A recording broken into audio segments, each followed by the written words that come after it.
Hah, Sinan, aku benar-benar minta maaf.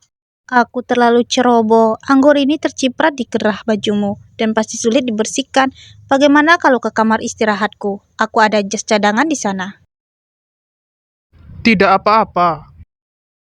Si Han memiliki sedikit obsesi akan kebersihan. Aku menjatuhkan gelas anggur agar dia dapat berduaan denganku. Sekarang dia tidak peduli, hanya karena seorang gadis.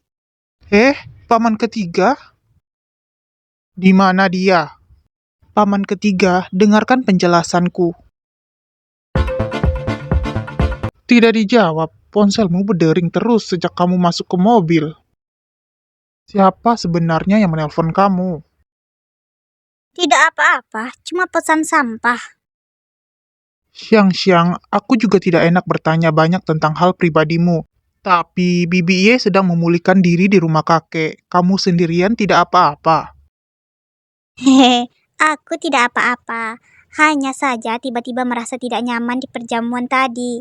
Besok kita masih harus ke perusahaan lebih awal. Kakak sepupu, kamu juga kembali dan istirahatlah. Ya, baiklah. Kalau ada masalah, telepon saja aku. Tidak apa-apa, hanya saja tidak akan berhubungan lagi. Mandi dan lupakan semuanya. Tadi malam mandi tanpa memperhatikan. Selesai mandi baru sadar telah memakai air dingin. Tidak mungkin akan begitu sial kan? Apakah benar-benar sakit? Gawat. Ponsel dalam keadaan tidak aktif semalaman. Kakak sepupu pasti cemas dan juga perusahaan. Aku harus bangun. Dia melakukan begitu banyak panggilan. Sudah seperti ini. Apa artinya melakukan hal ini? Apakah ibu yang pulang? Cuhe, mengapa kamu bisa datang ke sini? Tentu saja datang mencarimu, Nona Yun. Tuan ketiga sudah lama menunggumu. Ikutlah aku ke mobil. Aku tidak akan ikut kalian. Pergi. Kalian kembalilah. Maaf, Tuan ketiga pernah bilang harus membawamu pergi tanpa menyakitimu. Hei, ini tidak mungkin. Kepala sangat pusing. Tidak mampu melawan. Baru saja menetapkan hati dengan tidak mudah. Mengapa tidak menjawab telepon? Mengapa pergi sendirian di tengah perjamuan? Sebaiknya beri aku jawaban yang sebenarnya. Jawaban. Tuan Fu, kamu tidak berhenti mempermainkan aku. Melihat aku hanyut dalam permainan bodoh ini, apakah itu seru? Meskipun itu permainan kucing menangkap tikus, harusnya sudah cukup kan? Mulai sekarang kita hanya akan berhubungan seperti rekan bisnis biasa. Saat kamu dan Kak Zero menikah, aku pasti akan memberikan amplop besar untuk kalian. Semoga kalian bahagia. Kalau tidak ada hal lain lagi, aku keluar dulu.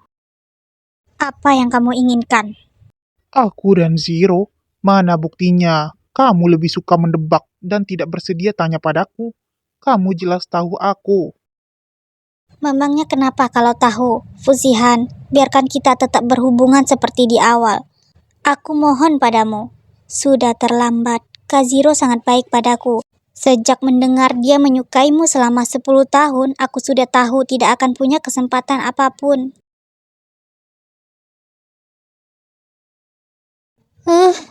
Lepaskan aku. Tidak boleh. Jika bilang tidak boleh lagi, aku akan menciummu lagi. Badannya panas sekali. Kamu demam, kenapa tidak bilang? Sangat tidak nyaman. Yun Xiang. Ternyata Fuzihan juga bisa memiliki ekspresi cemas. Apa karena aku? Fuzihan? Jangan khawatir, hanya demam biasa. Aku sudah menyiapkan obat untukmu. Aku merepotkanmu lagi. Oh Tuhan, aku tidak berani menatap langsung wajah Fuzihan. Karena kamu sudah bangun, ada yang ingin kukatakan.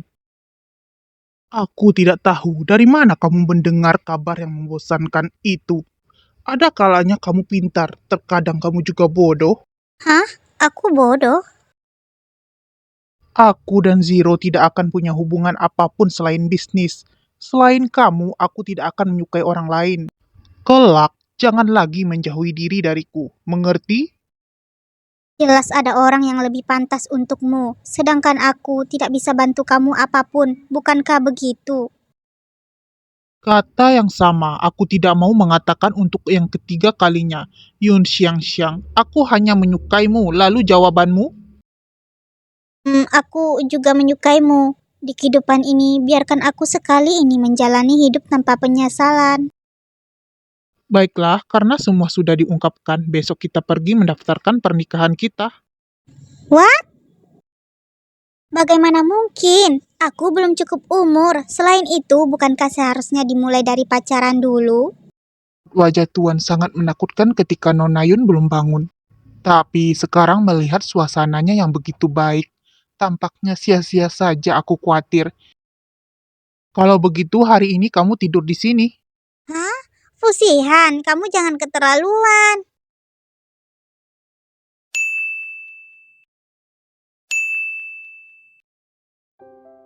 Siang-siang. Sayang, lama tidak bertemu denganmu. Cepat cium kakak, hehehe. Tidak memenuhi janji sebelumnya. Acu tak acu dan meminta Cubei menemui aku. Apa kamu ingat? Itu bukankah ada sebabnya? Baiklah, katakan harus bagaimana agar tidak marah lagi. Kamu harus traktir makan seharian ini. Aku kira hal besar. Baiklah, sekarang juga pergi makan. Tuan muda, jangan lari. Tuan muda, jangan lari lagi. Sial, sudah ku bilang jangan mengikuti aku. Kalian tidak mengerti bahasa manusia ya? Cubei? Tuan muda Chu, kamu tidak akan lolos. Sebaiknya ikut aku pulang. Mati pun aku tidak akan pergi menemui wanita itu. Kalau mengerti, segera pergi dari sini. Apa yang terjadi sampai membuatnya begitu marah, meskipun temperamen dia biasanya juga tidak baik? Selain itu, aku sudah punya janji dulu dengan nona ini. Beritahu ayahku, jadi orang harus bisa dipercaya. Juga siapa itu Sang Kuan Rushua, semua itu pengaturan dia sendiri. Astaga, apa ini kekesalan orang kaya? Kalau tahu begini, harusnya tadi aku menyelinap pergi. Baru saja dapat kabar, pesawat nona Sangguan, meski tuan muda menyusul sekarang juga sudah tidak sempat. Kali ini mungkin hanya bisa. Karena tuan muda sudah punya janji dulu, jadi lain hari baru buat janji lagi dengan nona Sangguan. Sampai saat itu tuan muda jangan mempersulit kami lagi, kami mundur dulu. Mereka sudah pergi. Maaf aku yang sudah dimanfaatkan, seharusnya punya hak untuk mengetahui apa yang terjadi kan? Tuan muda besar. Apa katamu? Ternyata itu orang yang dijodohkan denganmu. Shh, pelankan suaramu, orang lain pada lihat ke sini. Ayahku semakin tua dan selalu memikirkan hal ini. Dia bersikeras minta aku menjemput wanita itu di bandara. Aku telah menghindari mereka sepanjang pagi ini. Hehehe. Hei, apanya yang lucu? Kamu benar-benar aneh. Jelas-jelas paling suka wanita cantik mengelilingimu di sekolah. Mungkinkah kamu punya gadis yang disukai? Sudahlah. Lagi pula kamu sekarang lagi santai. Mari belanja bersama kami hari ini. Let's go. Untungnya wanita bodoh ini mengalihkan pembicaraan. Apa otakku bermasalah? Untuk apa masih peduli dengan kata-kata Yun Xiang Xiang? Benar-benar sudah lama tidak keluar. Benang zaman sekarang sungguh terlalu indah, bukan? Tahun baru hampir tiba. Bagaimana kalau merajut sebuah topi untuk fusihan? Hehehe, jika topi ini ditambah bola benang lalu dipakai, jadi seperti apa rupa dia ya? Benar-benar menantikannya. Cubai melihat apa di sana? Seleramu bagus. Apa mau dihadiahkan pada seseorang? Mungkinkah Nona Sangguan itu? Apa kamu burung hantu? Jalan tanpa ada suara sedikit pun. Aku cuma lihat-lihat saja, jangan harap ini untukmu. Aku tidak bilang untukku kan? Orang ini kalau bicara sungguh menjengkelkan. Siang, cepat ke sini. Bantu aku lihat yang ini cocok tidak. Aku datang. Wanita bodoh itu dan kucing bodoh ini cukup cocok.